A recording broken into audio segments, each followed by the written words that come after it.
Algérie contre Nigeria. Voilà l'affiche, un quart de finale de la Coupe d'Afrique des Nations qui promet d'être absolument électrique. D'un côté, on a une équipe algérienne qui a montré qu'elle était incroyablement soudée, super résiliente. Et de l'autre, eh bien, c'est tout simplement la meilleure attaque du tournoi, les Super Eagles du Nigeria. C'est vraiment une opposition de style, une opposition de dynamique. Allez, on va décortiquer ensemble ce qui rend ce choc si particulier. Pour commencer, tout part de ce chiffre 119. C'est un peu le nombre magique qui a envoyé l'Algérie en quart de finale de manière héroïque, il faut le dire. C'est la minute qui a absolument tout changé, qui a fait basculer le match précédent et qui, bien sûr, a enflammé tout un pays. Et ce moment, le voilà, la 119e minute de jeu. Franchement, à ce moment-là, tout le monde se prépare mentalement pour la séance de tir au but. Et là, le jeune Adel Boulbina, qui venait à peine de rentrer, décoche une frappe surpuissante. C'est le but de la délivrance, un coaching parfait de Petkovic et une explosion de joie incroyable. L'Algérie est passée, grâce au mental et au talent. Mais alors comment est-ce qu'ils ont construit cette victoire? Ce but ne sort pas de nulle part. D'abord par une discipline tactique impeccable pendant 120 minutes, sans jamais céder à la panique. Ensuite, la gestion de l'effort. Elle a été bien plus maligne que celle des Congolais, qui ont fini par s'épuiser.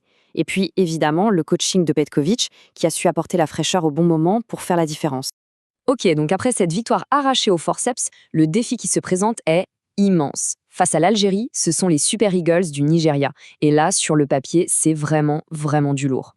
Et la menace numéro 1, elle est très claire, c'est leur puissance offensive. Avec 12 buts marqués, le Nigeria a tout simplement la meilleure attaque de la compétition, point. Et le pire, c'est qu'ils marquent n'importe quand, 5 buts en première mi-temps, 7 en seconde, le danger est constant.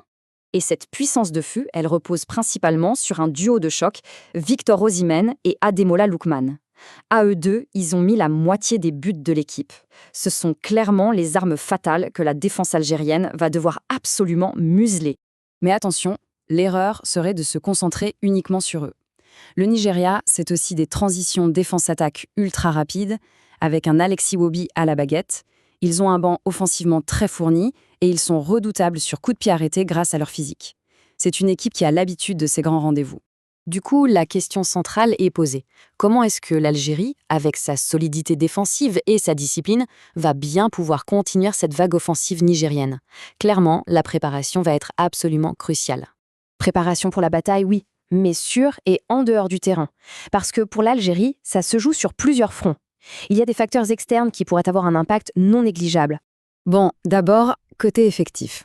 La grosse inquiétude, elle concerne Ismaël Benasser. Touché aux ischio-jambiers, il y a 90% de chances qu'il soit forfait. Et ça, ce serait un vrai coup dur pour le milieu de terrain. Heureusement, la bonne nouvelle, c'est en défense, où Samir Chergui et Mohamed Tougaï ont repris l'entraînement. Ils sont dispo. Mais le sujet le plus chaud en coulisses, c'est cette incroyable controverse autour de l'arbitrage. On assiste à une situation assez chaotique au sein de la Confédération africaine de football et ça sème le doute et la suspicion juste avant des matchs aussi importants. Alors, pour comprendre l'ampleur du désordre, regardez un peu la chronologie. Mercredi, un arbitre est désigné en interne. Jeudi matin, le pays hôte proteste. L'après-midi, Samuel Eto'o s'en mêle pour le match du Cameroun. Et le soir, l'arbitre de l'Algérie est finalement retiré pour une histoire de conflit de sponsors avec ses crampons. C'est fou. Résultat, à la veille du match, c'est l'incertitude la plus totale. Pour vous donner une idée, un ancien arbitre international a dit « ce n'est pas normal, ça suggère des jeux d'influence ». Ces quelques mots résument parfaitement la situation. Ça laisse penser qu'il y a des tractations en coulisses et ça jette un vrai discrédit sur l'organisation. Le facteur décisif donc, l'esprit contre la discorde. Parce qu'au-delà de la tactique, au-delà des controverses, ce match pourrait bien se jouer sur l'état d'esprit. Et sur ce point, les deux équipes semblent être aux antipodes l'une de l'autre. D'un côté, on a le camp algérien, qui respire la solidarité. On voit des images de joueurs qui se coachent entre eux, une vraie cohésion de groupe. Ça a l'air d'être une équipe très unie.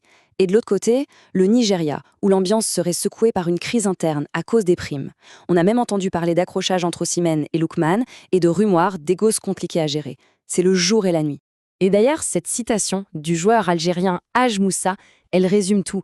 Il dit « Il n'y a pas de titulaire, pas de remplaçant. Nous sommes 28 joueurs. On essaye de donner le maximum quand on rentre sur le terrain. » Voilà, c'est cette mentalité collective qui semble être la grande force du groupe.